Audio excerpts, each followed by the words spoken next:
esse culto de poder amasso. Já joguei azeite quente na porta em cima do altar. Você não pode ver agora, mas ó, tem anjos posicionados, prontos para guerrear. Coloca a mão na cabeça do irmão e fala assim, ó, hoje aqui vai ter batismo. Na cabeça do outro fala assim, cura-se, libertação. O pregador já está ligado com a mensagem no coração. O pastor pega o microfone, pediu pra ficar de pé.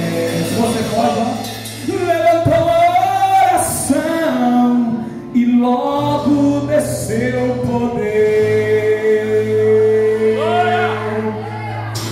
Tinha que ver como que circulava, dando tudo aleluia nessa chuva de poder. Era visão, profecia, a gente sendo libertado desse culto de poder. E quem passava perto da igreja é a sonora unção que Deus anda ali. Até o vizinho subia no muro perguntando o que está acontecendo aqui.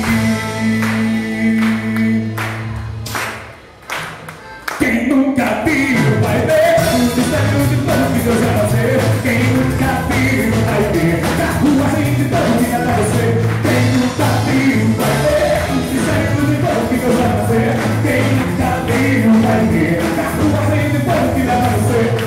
Já joguei azeite quente, a porta em cima do altar. Tem as posições, vamos a guerrilha.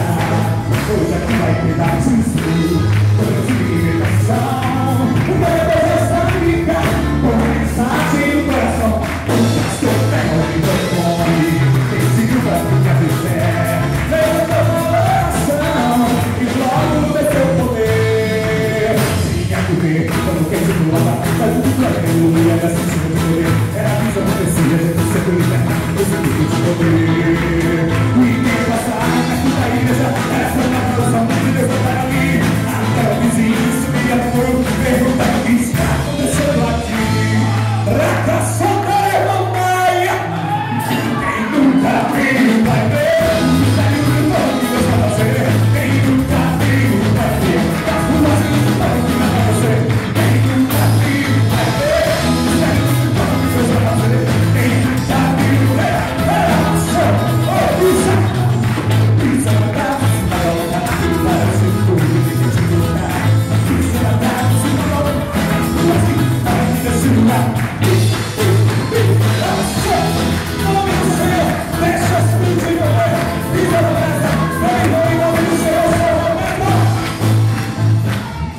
Isa na casa, se vai olhar, irmão. Você falou que tem autoridade, você falou que tem poder. Então, em nome do Senhor, vai tudo pelo chão e pedir ao Espírito Santo para quebrar toda a cadeia, todo o guilhão da sua casa, da sua família.